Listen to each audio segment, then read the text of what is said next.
The following podcast is a W2M Network original production. Visit W2Mnet.com for all of our other great podcasts, plus news, reviews, articles, and opinions from the worlds of wrestling, video games, football, and entertainment. What time is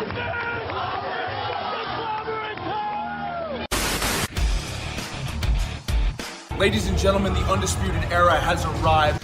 You have the 25 days of Christmas. Impact's going to have the 25 days of releases. I send it you to deletion! Yeah!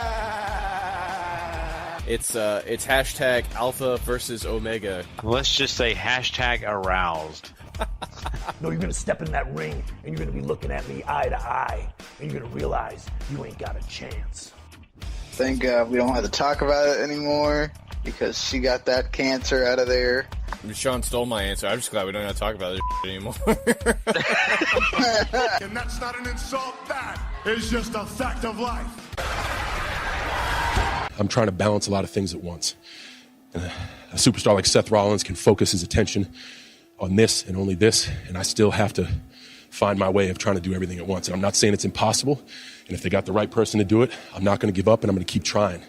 But this is a call to action to myself, because Sunday it's not one man. It's every man in the chamber, and it's a brutal structure that the chamber is. And I've said it, I need to win the Elimination Chamber, or for the first time in a decade and a half, I don't have a road to WrestleMania.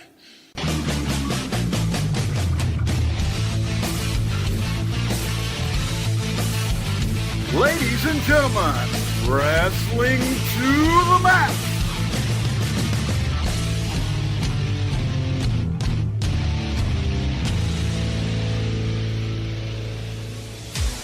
And your hosts, Gary Vaughan, Sean Garmer, and Paul Leazar.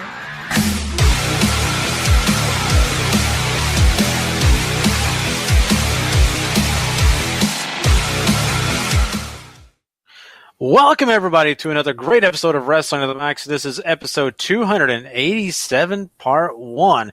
And we, of course, are brought to you by W2Mnet.com. I am your host, Gary Vaughan, and along with me is Mr. Paul Leazar. Heyo. And Sean Garmer is not with us tonight. He has the night off. But, man, Paul, we have a fun show ahead of everybody. We've got lots of quick hits to talk about. We're excited about getting to all the different things that have come out over the weekend and some of the big things that just hit us today as we record this show. So lots of cool stuff to talk about. I'm really excited about it. I do want to quickly mention before we actually do anything else, this, of course, is a new format change. We discussed this last week. Monday nights is when we record the show, technically. But this comes out every Tuesday morning for you guys. So we primarily have kind of come up with a new schedule for things when it comes to reordering what we're doing on our shows. We'll be doing nothing but news topics on our Tuesday morning show. This is because of, personal reasons, of course, jobs and things like that have kind of taken place where it's a little bit more difficult for us to cover, Ring of Honor on Monday night. So we're going to put Ring of Honor on Thursday's show for you guys. And we'll do a little bit more talking on Thursday about some of the different things. But this is going to be news-based, and that's what's going to be really, really fun. We're going to get to all these great things that come out post-weekend. And usually that's when a lot of the wrestling news comes out anyway. So We're excited about it. Lots of cool things. I mean, Paul, in a way, this is not really that much of a change. We only really just add Ring of Honor on Monday shows anyway. Basically, yeah, to sort of differentiate it up, so we aren't just talking about news. However, as you said, personal lives are very quickly changing for all three of us. We have less time to record now because we always do it so late because, obviously both Sean and Gary are dads, and then now I have to wake up so early now, so we're on a time crunch. That's one of the reasons why Sean isn't on the show. He's also recording the Games podcast right now, too, so if you're in the mood to hear him talk, Video Games to the Max is where you can find him right now. Yeah, definitely. And hey, Sean has multiple jobs. He is doing a lot of different shows, trying to get them out for you guys. And, me and Paul are kind of the wrestling guys. We would cover everything we can for you guys, and that's why we're here tonight. We're excited about it. And hey, we're not stopping the show. We're just doing things a little bit different so we can be okay and you guys can still get the content what you want. So, because it's going to be really weird with twin boys and holding them while I'm trying to talk about Sabu going into the Hall of Fame, So I'm kidding, people. Dear God, what if we have to talk about Sonny again once you have the kids? Like, how can you talk about that in front of their young ears? I will just have to slowly drop them to the floor as I cover my mouth and muffle. So don't listen to this, kids. So it's going to be really strange, Paul. So thanks. You mentioned her name, so now we're going to have to start talking about her again. God. Yeah, probably.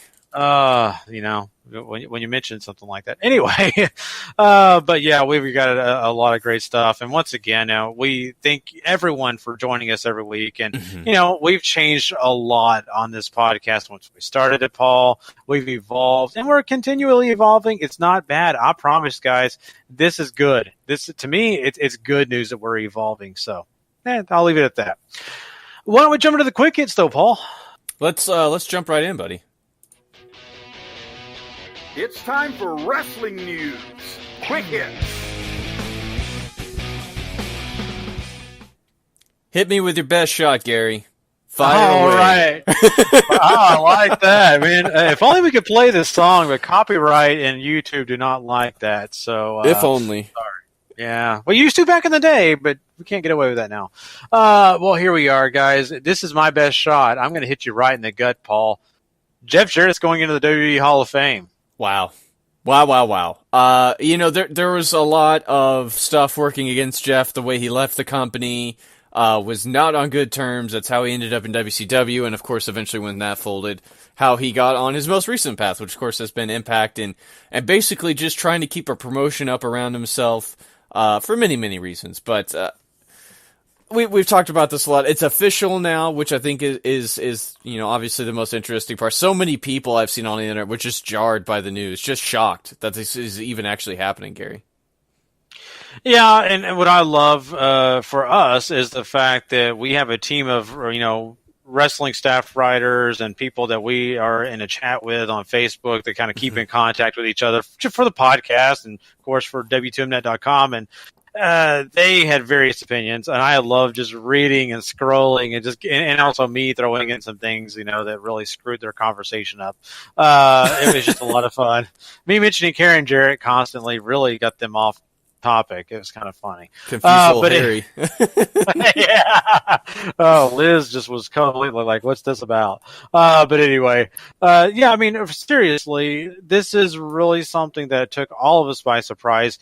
We were just talking about this being a rumor on our last episode. Absolutely. It was a rumor. What did I say, Paul? This is just a list that has his name because, well, they kind of feel like they need to have his name on there. It's just for comfort. Well, no, not anymore. This is reality. This is what we're dealing with. This guy is going to be at the Hall of Fame. I make a few jokes here and there. One of the jokes I kind of said was maybe Karen is, got some dirt on somebody in WWE or something like that, or possibly, maybe even the fact that Jeff Jarrett himself, really, the way he left the company and all of that. The way he's getting in is maybe Kurt had it in his contract that kind of help him out. I'll give you a solid. I doubt that. That's how far I had to go in reasoning, Paul. That's how far I had to go. So I just don't get it. I don't understand it. But I think, to break kayfabe, we talked about this on the Monday Night Raw review. So if you want to go check out, you can hear more of me and Paul talking about this. But I love something you brought up. And Harry brought this up in our chat and all that, but it's for the fact that the guy does have some accolades, right? He does have a resume of, championships. He's done a lot of, he's done some positive things in the wrestling business. This guy, sure, has had a lot of valleys, but the peaks have mattered too. So and also for the fact that we're looking at a guy that's not half bad. He really entertained a lot of fans. And there's other people in the Hall of Fame that are probably on his level or maybe even possibly lower. It's I think, and I've said this a couple times now, but I'll go ahead and restate this here. I think when you look at Jeff Jarrett's career, big picture, start to finish, came up through Memphis and in the territory days, near the very end of that, before he ends up starting to work everywhere and ends up in WWE, and has the whole country, the country singer gimmick, which I'm sure a lot of us remember, mostly maybe for just the light up jacket and hat and the fact that he spelled his name.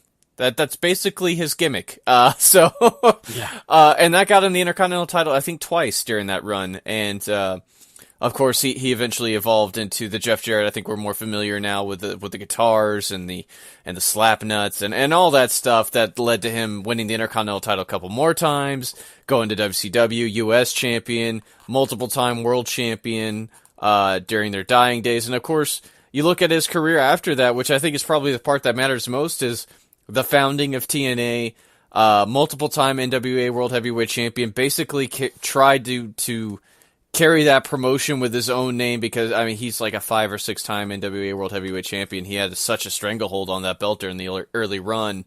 Because really, I think he was their most recognizable star for a long time. It's kind of hard to say anything against that, even though they had all this great talent on there, like AJ Styles or Ron the Truth Killings, or, the list goes on. Amani Brown, who never held the world title. So, I think when you look at all that, he absolutely deserves the induction. It's just, it's hard to look at his wrestling work or anything like that and be like, man, this guy's going to be in the Hall of Fame someday. I don't think he was ever that sort of caliber of in-ring worker, Mm-hmm. Yeah, and I gotta say this too. In sports, there's always those people that you say, oh, how in the heck did that guy get in the Hall of Fame? And we've been waiting for this other guy who's had all sorts of accolades to get in. How is this working? Why is this happening? It's happened this year in the NFL Hall of Fame to me. I've kind of scratched my head on a few people and said how and why. When I'm looking at a whole list of other guys who should have been possibly first ballot Hall of Famers. And I think this is the case here in WB. They're inducting a guy that maybe a lot of people are like, I don't really think that's a good idea. But you can't have all top-notch Hall of Famers every year in a whole entire class, right? Mm-hmm. All 5 or 6 members of the Hall of Fame, however many they're going to do, cannot be the top-notch because eventually they're going to run out of the top-notch, right? And then they're going to be inducting people and you're going to be carrying less and less and less. So they've added a few people here and there in past history that maybe you're not big into, but they should get into the Hall of Fame, right? Mm-hmm. I mean, Teddy Long, I love Teddy Long. I love what he did, but not necessarily a guy that really was the biggest star, right? Not a guy that you would overwhelmingly say Teddy Long changed the business. Right. So, go ahead. Yeah. No, I'm just kind of throwing that out there. I mean, I don't know what you think about my thought. I hate to throw that parallel because, I mean, Teddy Long was great. And I think Jeff Jarrett, in his own sense, was great. But I think that's what we're talking about here. You look at somebody like a Teddy Long who I think is just so beloved by a lot of people. And even if you weren't a fan of his GM run, I mean, him as in all of the various roles he did in wrestling for WCW, he's a great manager over there for him. He eventually did referee duties. Like he'd been basically in every position in wrestling that you could have without stepping foot inside a ring, and that's kind of cool. And, obviously his longevity, I think, is another thing to be, applauded as well. Coco Beware is usually the one a lot of people go to. He had a great run in Mid-South during the territory days where he was their top guy for a long time while they were riding high, before the territories sort of collapsed. So, it's so hard to really try to pinpoint who or who shouldn't be, because I think you look at a lot of guys' big picture and you're like, yeah, they were great for this certain amount of time or this match, or some of these things that basically put them on the map and keeps them in the conversation of favorite wrestlers or best wrestlers of all time, or a lot of that. And, I don't know if guys like Jeff Jarrett or Coco Beware, or even at Teddy Long, you talk about like best managers of all time. I don't know if those guys are in anybody's list, but that's not to say they didn't do something that's worth applaud and recognition. Mm-hmm. Yeah, and you're totally right on that. And maybe, one of these days we'll be bringing up somebody else in a similar situation, and we'll be bringing it up. I mean, in my personal opinion, Goldust is going to go to the Hall of Fame one day, and I think it's well-deserved. But you may have people out there who vote against that and say, well, what really did Goldust do besides just be a mid-carder or something like that? That's the things that people are going to say, and it's just... It's all selective. Let's be honest. Very, very selective on people's opinions. That's what wrestling is a lot of times, right? Just opinions and who you like and who you don't. So, But yeah, I mean, really the biggest question for me now is who's going to induct him? Is it going to be Karen, or do you think someone else is? I was going to ask you this question. Do you think Karen Jarrett is the one who inducts him? She's got to get on TV, Gary, right? She's got to get on there and make those appearances. No, I think so, and I can't wait to see. I can't wait to see Kurt Angle's kids out there in the forefront watching this whole thing happen and see what their faces are going to look like as this happens.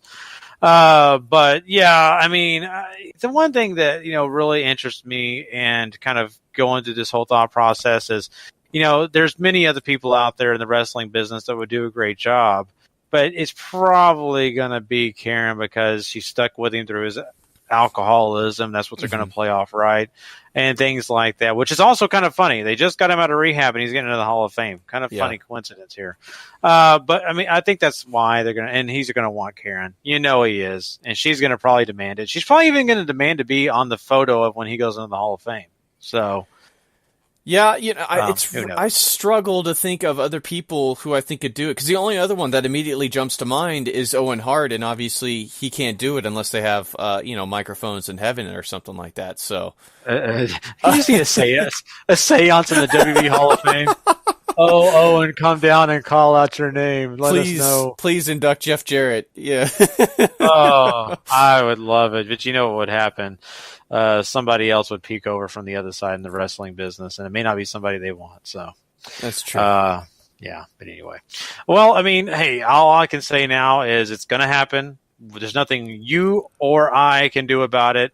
Congratulations to Jeff Jarrett. I mean, hey, you got to give the guy props. They gave it to him. That means he's earned it. So Congratulations, Jeff. Well, let's move on and talk about some other things going on in the world of wrestling. I got to mention this, Paul. Now, recently in Cocoa, Florida, I think that's how you say it, NXT had a show. And in this show, there was a faction that was newly formed. And this is a faction, after reading the names of people involved, it doesn't seem like a bad faction, but it doesn't really seem like it's one that I am just like, oh boy, these guys are awesome. Here's the names of the people involved in this new faction. They are wanting to take on Sanity. So they're going to match up with Sanity person to person. Wesley Blake, Steve Cutler, Chad Lale, which is, of course, Gunner, if you remember Impact Wrestling. Your favorite guy, Paul. Yeah, I know. And Lacey Evans, who will be, of course, taking on, I'm sure, Nikki Cross.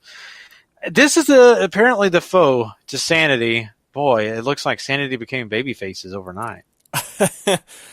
First things first, this is house show stuff. It doesn't always make it to NXT television. So, this is kind of a spoiler. So if you don't want, fast forward a little bit or not, but, Wesley Blake and Steve Cutler are in the Dusty Rhodes Classics together as the Forgotten Sons as a tag team. So, that is sort of getting a nod here too. There's another faction that formed on NXT house shows too, with Axel Dieter Jr., Fabian Eichner, and Donovan Dijak, which I really would love to see that make TV. I bet you those three guys could really do some work together. So just all so big and impressive and so good at what they do. So that's something I'd love to see as well. But I mean, I don't know a lot about Steve Cutler. I like Blake. I liked him more out of the whole Blake and Murphy tandem. It's just as far as ring work and all that went. And I like Lacey. I think she's going places for WWE, especially because they want her to be something too. So, you had me until you said Gunner, and now I just don't care. Well, I get you. And you know what? I mean, who knows? Maybe better than you think, but yeah, I'm kind of like, I got to see it, right? Mm-hmm. You got to see him in action, and let's just hope he gives you something that's different. Let's just hope that they can rebuild him, and maybe they've already done that. I don't know. But yeah, I mean, Cutler, he's fine. He does his job. Wesley Blake, I think he's a great performer in his own set. And you mentioned Lacey Evans there. Lacey Evans has really showcased herself to be one of the most reliable women in the NXT division right now. Just not really a main star on the NXT women's division, but someone who's definitely working her way up. And, who knows what her future is going to be like. But, man, you just mentioned another faction, or just the thought of Fabian Eichner, Donovan Dijak as a part of a team. Oh my God, Paul. Yeah. Hashtag semi. Yeah, big guys doing small guy things. That's money right there. Yeah. So not quite hashtag aroused, but pretty close. So, really looking forward to seeing what those guys do. But yeah, so, sorry if we spoiled anything for anybody when it comes to NXT. That's just a little bit of news that I think we had to share, though, because it's so cool. Of course, me and Paul do the NXT reviews every week, and I just kind of like to mention things like that. Mm-hmm. Let's talk a little bit Brock Lesnar. Now, this is kind of maybe jumping the gun. This is maybe rumor mill. I don't know, but Dave Meltzer himself is out there saying this, so I think it's noteworthy. Brock Lesnar might not be part of WWE past this year's WrestleMania 34. And, looking at this situation, I could kind of see it. I mean, really, let's be honest, Paul, he's had some big matches, but he's not really been a huge focal point of what WWE's been doing. Mm-hmm. Maybe this is kind of a mutual agreement, maybe. I don't know, but I could see it happening. I could too, just because I really what's there left for you to do? You gonna feud with undercard guys? That doesn't seem like something Brock Lesnar is interested in doing, and especially we've talked about the possibility of maybe WWE thinking about doing Brock Lesnar versus Bobby Lashley for SummerSlam, being an idea that's churning around the tables and stuff like that. I don't know if that necessarily appeals to Brock Lesnar either. He's made a ton of money. If he wants to leave, I can't say I would be so upset. And it's not like this last run has been pretty good for him, I would say. It's not like it's been stellar work and he's only showed up here and there, but I would say more often than not, this guy brought some value to the company for sure. So I don't know. I could see it happening. I kind of want it to, just because it opens up so many spots, right? There's so much time you could fill now, and having a Universal Champion on Raw every week is just so appealing right now. Oh yeah, that is for sure. And I really look at this and think to myself, maybe this is a blessing in disguise. I know a lot of people like Brock Lesnar, and there are, of course, those that don't, but you're completely right when you say his time's pretty much done, and I think Brock wants to go do other things, and I think WWE legitimately feels like they've got guys to cover his spot now. I mean, you got Braun Strowman. Mm-hmm. I mean, come on. He's younger. He's just as big. He's strong. He's that guy. So I think they're ready to move on. And, hey, better for him. Like you said, we can see the Universal title every week, which is, man, that would be so odd now thinking about. But it's also a lot better having that as a part of this. And I look at myself and think, okay, you like Brock Lesnar a lot, but, I mean, really, it's just not a lot left on the table. So, we'll see. I mean, Paul, you just said it. Is it really going to change things? Is it really going to do anything? Not really, because what's left? Mid-card? No, that's not happening. Yeah. Have you heard what they might do with the other half of this equation with Brock Lesnar, and that's what they want to do with Paul Heyman if Lesnar leaves? Well, I mean, my thought process is what some of the people out there on the net have been kind of screaming for, maybe even rumoring, and that's him moving over to Ronda Rousey. Oh, that would be interesting. There's a lot of reports going around that if Brock does leave, that they're going to pair him up with Roman Reigns to make Roman into a Heyman guy. No. I'm not gonna lie, I was kind of hoping you would just stay silent and I could just feel the rage boiling over from my headset and into my brain. Well, I tried, Paul, but I couldn't hold off. I just couldn't. Okay, so I don't know if anybody is familiar, and I am so sorry if you were born around 1994 or beyond, but you remember that old show, Ren and Stimpy? Mm-hmm. Remember the horse that used to have that phrase? This is the phrase that I have to say. Uh-huh. No, sir, I don't like it. Yeah. So if I had that drop right here, Paul, that's the exact part. We need to drop it right there. No, sir, I don't like it. Is it really going to help? I don't think, Paul. I don't. Did really he do anything for Ryback? Oh boy, he wasn't. Did he manage Ryback? I don't even remember. I thought he did. Was it not Ryback? He's managed some people that has not succeeded. I thought Ryback was one of them. I could Curtis be wrong. Axel for sure was one of them. That's a guy that really didn't get anything out of it. Yeah.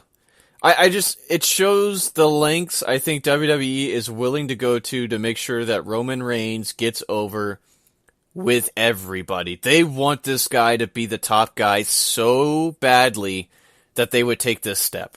And that, to me, obviously makes sense in the storyline, right? If Roman does, in fact, go to WrestleMania 34, beats Brock Lesnar, becomes the new champion, and suddenly Brock's out of the company, he's done, he's calling it a day, it makes sense why you would move, Heyman over. He's the guy who dethroned the Beast, who Heyman has, for so long, said was unbeatable, essentially. So, I mean, storyline-wise, it makes sense. You know how the crowds are going to react to that. They are not going to get behind it. But if anybody could do it, I believe it is Paul Heyman.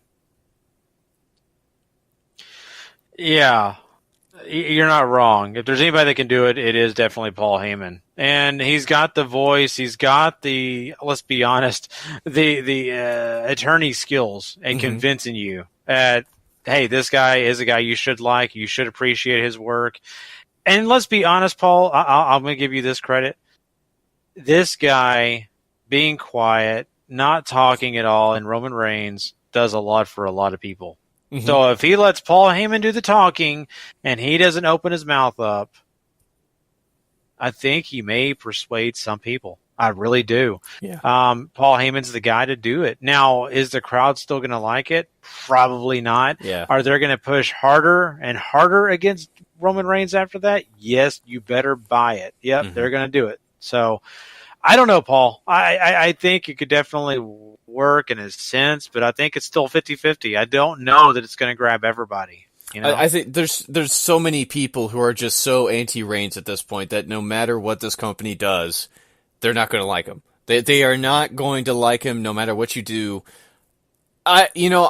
We give Roman our fair share of beef too, but I mean the guy can go in the ring. He can definitely do that. It's the part that Heyman is coming in here possibly to talk. If he does the talking for him, like you just said, I think this guy becomes a lot more. I don't know about interesting, but certainly it's going to be a lot easier to like him because now you won't have to hear him talk anymore, and he's clearly shown that he's still not there on, I think a level to call him decent yet, to be honest with you. Yeah, and let's be honest, from my point of view, I would probably be kind of a Roman Reigns fan if he'd really never started talking. Mm-hmm.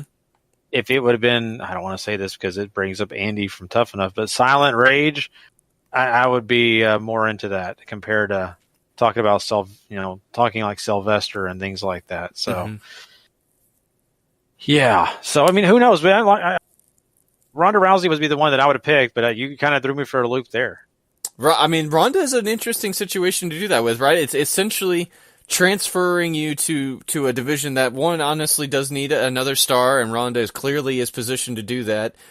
And you don't have to change the shtick, right? Ronda's going to come in and dominate just as much as Brock Lesnar was, and she's probably going to get the same push. And Heyman, but he might not. He just has to write in Ronda's name instead of Brock Lesnar's for all of his promos. Like that's easy. Yeah, that's true. Very, very true. So you got to love Paul Heyman. He's an asset for a reason, right? Mm-hmm. So I mean, they're WB. Without Lesnar, they're going to find something for him to do because he is such a big asset. He's going to matter to somebody, and I'll be excited to see whatever he does, even if it is Roman. I still want to see how it's going to shake out, even if I hate it. Yeah. But we mentioned Ronda Rousey here, and so let's talk about something else that's kind of interesting. Ronda Rousey is a big star. She had a great promo package that they put the video package on Raw was really, really good. They're trying to sell you on her. She's a big star. There's another star out there that could possibly eventually go into wrestling that WWE, I think, would love to have. That's Rob Gronkowski of the New England Patriots. Yeah, I just said it, guys. Yeah. He could be a guy to eventually come over to WWE, maybe get training to wrestle. What's important about this, though, is WWE's already offered him that he could be getting a Ronda Rousey-like contract and, some of the stipulations, maybe time off and things like that if he wanted to come over and join WWE, which would be a big deal for him because he does want to go act and do some of that stuff going past his NFL career. Wow, Rob Gronkowski. I don't know, Paul. I don't know. This is a guy who has had a pretty significant injury history in the NFL, right? I know he has a history with concussions now. He's obviously torn a couple of things here and there. This guy's coming in with some wear and tear, and even though this dude is huge, right? I mean, not only does he have name value huge, but this guy is just a legitimate 6'6", 265, right? I mean, that ain't nothing. That's a big dude who I think could come in, and there are a lot of people out there who might like this guy just because he is the very essence of what I like to call a dude bro. And that appeals to a lot of people. He's very easy to like, I feel like, if you're, a Patriots fan.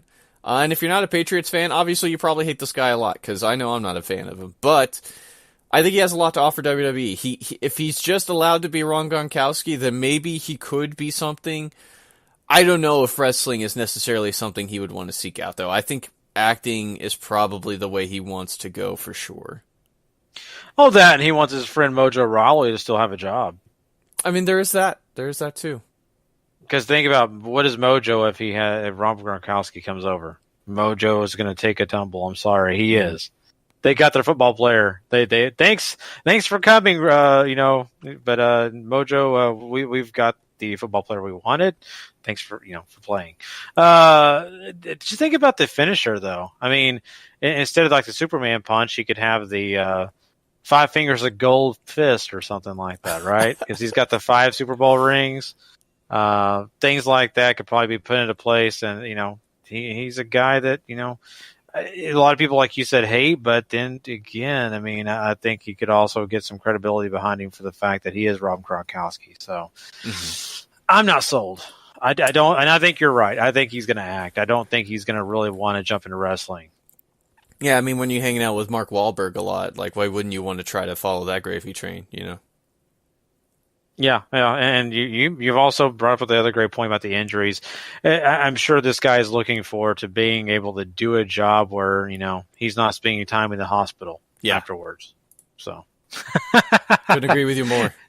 Yeah, so there you go. And if you're a Patriots fan, I'm sure you want it. Trust me, I'm a Dallas Cowboys fan. I would love to see Sean Lee come and do it, but same thing. He'd get injured right away. Yeah, that dude is made of glass. He would not make it. He'd be calling Ken Anderson to ask him, how did you deal with this? Yeah. So, anyway, let's talk about something else that's kind of sad when it comes to injuries. Let's talk about someone who is, a legend in wrestling, the Great Muta. He has been announced to be having some major surgery, and this is on both of his knees. They'll be undergoing double knee replacements. Oof. That is not really great news, Paul, for a guy that, has had his age. Yes. Obviously, he runs the Wrestle One promotion over there in Japan. All these other things. The Great Muta is usually a lot of people's gateway into Japan in our generation, Gary, especially if you were young watching WCW growing up. He was on a lot of those shows before you started getting some other people that WCW got in the New Japan talent trade, since they were partners for a very long time, like Yuji Nagata or some others. So Liger also being another big case too. This guy is basically wrestling royalty. Super over, one of the big guys for multiple, both New Japan and All Japan. Double knee surgery, double knee replacement surgery is very, very serious. You have to do a lot of rehab. You have to relearn how to walk, and if you put a lot of wear and tear on them, they will not last long. They only have so long a shelf life, and that's they get run down even just by you walking. So he doesn't know if he is going to be able to return to a wrestling ring ever after the surgery, but said he would make his best effort to do so. So we could very well sometime in the near future hear that the Great Muta is retiring. But this is certainly very sad news for him. He's obviously old and put a lot of wear and tear on his body just in general. So I can't say this isn't expected, but boy, does it suck that we're at that day. It really is terrible, and you hate to watch the people you grew up watching be done with wrestling. Yeah. Be done with anything. If you're a baseball fan, you don't want to see some of the top stars that you've loved for years and years to leave the you just don't want to see him leave the field. You don't want to see him leave the ring. And I hate this for him. But, I mean, he is an older guy. Mm-hmm. He's put a lot of time in the ring. He's done everything really that he can do. I mean, there's other things he could offer us when it comes to matchups, dream matches, but he's not exactly in his prime anymore. Let's be honest, right? Yeah. So let's understand that, and let's not run away thinking that this is something that's, going to change everything. No, I mean, the Great Muta's done his job. He's just giving us extra. And if this is the case, I'm still sad. I still hate it, but you love the fact that this guy is already a legend, and you have so much to look back on. And I'm really, hoping that this thing works out. I hope he can get back in the ring. Just sad news, Paul. You just hate to hear it, right? I mean, come on. Yeah, I mean, at least get a retirement match out of him would be wonderful. Exactly. Something Sting never got. So. Yeah. I mean, letting people have a chance to say goodbye is pretty important. So yeah. Very much so. Well, there's somebody that, wrestling fans may be wanting to say goodbye to. and this is kind of, one of those news topics we keep talking about over and over again, but we've got to mention it because things went down pretty dirty for this guy. That's Michael Elgin. He's not really in favor for the fans. The fans are pretty against him right now. And tell us a little bit about what happened this past weekend, Paul, with poor old Michael Elgin. If you want to say poor, some people hate him so much, they'll just say evil Mike Elgin. Yeah, this guy has been a lot of subject for debate amongst wrestling fans, and has gotten people fired at different companies so far, because Powerbomb TV fired somebody for putting this guy on a show and airing it. So, Michael Elgin was booked in AAW over this past weekend, because he was the one that basically booked Tetsuya Naito's tour across the U.S. This past weekend. He worked AAW, he worked Glory Pro, he worked another promotion that I can't remember the name of at this moment. But Michael Elgin was put on this card at AAW since the booker felt that since he basically brought Naito to them, he should pay him back and give him a spot on the card. However, during his match, the crowd turned on him so hard, Gary, that they called the match early, somewhere just after 4 minutes, got him out of there, and AAW booker, whose name I'm forgetting, and I'm so sorry to him, but he came out on social media and said that the company will never book Michael Elgin again. So this is kind of a big deal. This guy is continuing to lose spots just for being associated with this whole business, Gary. Yeah, and some people may listen to this podcast and say, my God, Gary is just so nice to this guy. And I'm not really nice to him. I legitimately do feel bad to an extent. And the reason is for the fact that I was a big Joe Paterno fan, if everybody remembers Penn State and that whole storyline. And the evil guy that was the coach underneath Joe Paterno was doing terrible, terrible things. And I'm so glad he went to prison. So happy he can rot till he dies, hopefully, in prison. But Joe Paterno was at fault for not reporting the incidents going on, and he should have paid a price, definitely. I'm not at all saying he should have not paid a price. I felt like he paid a pretty heavy price with his job, and that eventually, I'm just, in my personal opinion, I think it killed him because he didn't die very much longer after he lost his job. And I'm not saying this is exactly parallel to Michael Elgin, but I want to say this. Elgin should have told people. He should have done exactly the same thing. Let it be known. Get rid of that guy out of his life, out of the world of wrestling. He didn't. He's at fault. He should pay a price, and maybe this is the price he's paying. But I do feel bad because the guy is trying to work. He's trying to make money just to make his own survival and try to do some other things. And it seems like his wrestling career is at probably the lowest it can be, if not, on its way to even worse valley. So I am concerned about the guy for that. He's a human being. He didn't do the right thing, but he was not the criminal, if you ask me. I get it. He shouldn't have done what he did. He should have let people know. I'm sure I'm going to get flack from other guys on our staff. I know if they listen to the podcast, they're going to probably hate me. I have some empathy for someone who made a bad choice. Mm-hmm. That's just me, though. I don't know. Maybe I'm wrong. So yeah, I mean, he made a very poor choice. And I think just the climate we're in right now socially, like this is gonna get you a lot, and I mean a lot of flack. And it's not like he didn't try to correct it once it came out, but you're right. He should have absolutely came forward, gotten this guy out of there, reported him, all these other things. I understand it's wrestling. He's your buddy. You train this guy. There's probably a very close bond there, and it becomes very difficult to try to do the right thing when you have friends involved, and they're not doing something that they're doing something wrong and illegal and just horrible. So this guy is very quickly losing work here in the States. He does have a son. He has a wife. He has a family he's trying to take care of, and it's becoming increasingly difficult for this guy to work here in this country. I don't know if his bookings in Canada have been affected. We know he just signed a new deal with New Japan, so he's obviously still making some pretty decent money.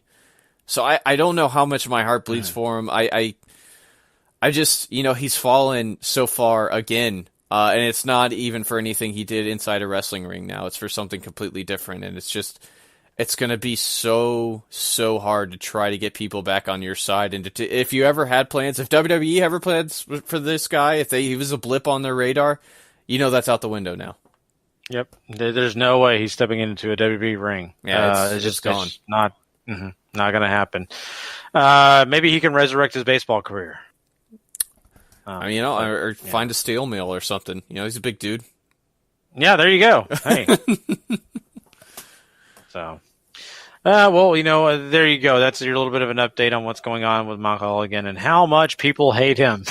Until next week when we have another story about how much he is hated. Too true. I got to mention somebody we love, though, and that's Mark Andrews. And guess what, Paul? Mark Andrews is an official member of the 205 Live roster. This is really, I think this is kind of a bigger deal than maybe we're going to make it out to be, but he's the first UK guy to make it onto a main roster of sorts, depending on where you put 205 Live in that equation or not, especially recently.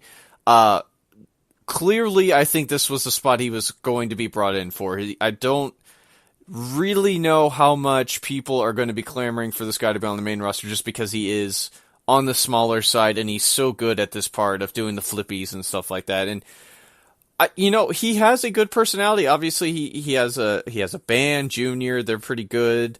I think he has a lot to offer, and I certainly hope that 205 Live proves to be fruitful for him, especially with the new direction. Hopefully, all of this sort of comes shining through, and he can get a following. Mm-hmm. I hope so too. This guy is super amazing. I think that he has so much to offer us weekly, and especially with the booking that Triple H has now, that he has that pen and paper in front of him. I think things are going to get even bigger and badder with him because I think Triple H himself knows how special this guy is. So I am super happy. I can't tell you happy how I am that Mark Andrews is going to be on, a pretty weekly basis. Maybe not weekly, but, a normal 205 Live guy. Mm-hmm. So. I do want to mention here really quickly that, Paige has, of course, not been able to wrestle. She's kind of done. But that doesn't mean that she's not done with other ventures. She's actually going to come out with a store. It's a clothing store that's going to be opened up in Anaheim, California, called the Soraya Store.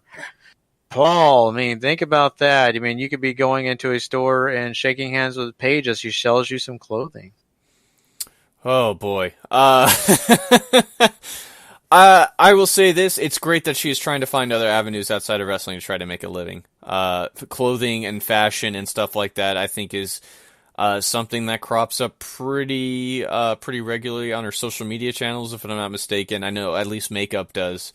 So it's always nice when people can diversify, their portfolios, their work, their whatever they're doing to bring in money. When you broaden your horizons this way, it's really easy for this to snowball into good things. So hopefully this works out for her.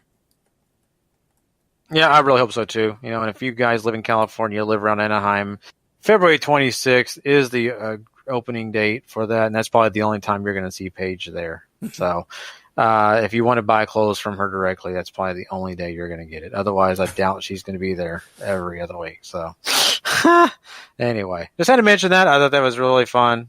Something we should probably bring up. And but yeah, besides that, I mean, I think that pretty much rounds out our show. We've had some pretty interesting things to talk about tonight, and we'll have some bigger and more interesting things, I'm sure, if not this Thursday, but next Tuesday morning for you guys.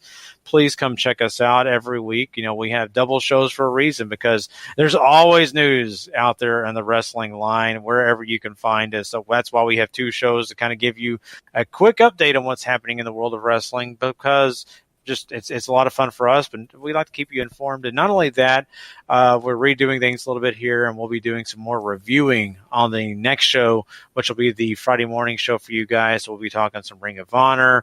We'll probably be talking some Impact Wrestling. We'll probably also be getting into some few other things that you guys are going to find out interesting. So please come join us for that episode. That'll be part 2 of this episode 287. And also, don't forget the review shows. Me and Paul will be back on the NXT for this week. We'll be doing that, of course. That'll be available Friday morning. Mm-hmm. And also, SmackDown Live, 205 Live. Harry and Liz do such a great job over there. Go check out that review show. Brandon now, too. Can't forget Brandon.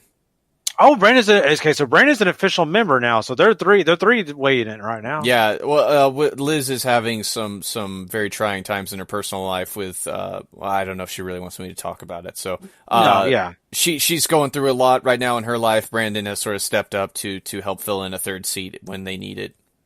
Okay, so it's kind of a revolving door over there, but trust me, it's a great revolving door. I love all 3 of those. Folks, they are such a great, and they really know their wrestling. They do such a great job. So go check out the review shows, though. SmackDown Live, 205 Live, they do a great job. Come check out WTMnet.com in general. There's so much to offer, guys, and we have it right for you right there. Just go check out the site, find out what you like. Once you do, go subscribe over there at the Wrestling to the Max or the WTM Network, where you can find everything on WTMnet.com. Make sure you go rate and review as well. That just does us a little bit of a favor and also helps you out, because we get to hear your feedback once you do that. And also want to make sure we mention our friends over at 411mania.com and lastwordonprowrestling.com. They both have great articles and other great content for you guys to go check out. So lots of awesome stuff coming your way. Never a dull moment with us, Paul. We have so much to offer everyone. I am so happy we do. And just a great group of people, man. I just love the fact that we get to work with some really incredible people on this WTM network in general, man.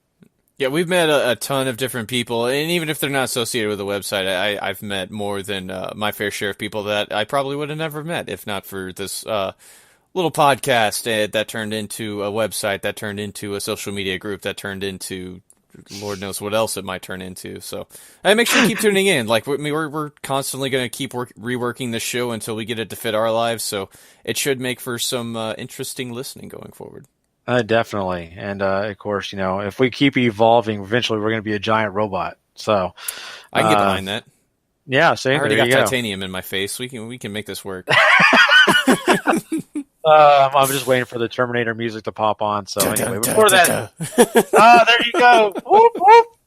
Before we get out of here, guys, once again, thank you so much for joining us. We can't wait to join you guys again on Friday morning. Until then, we will catch you guys down the road. Have a good one, guys.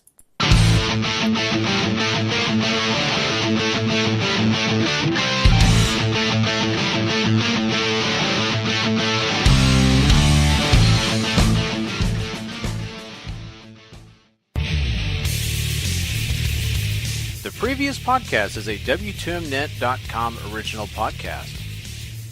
For more great content like this, go to W2Mnet.com for the worlds of wrestling, video games, entertainment, and sports.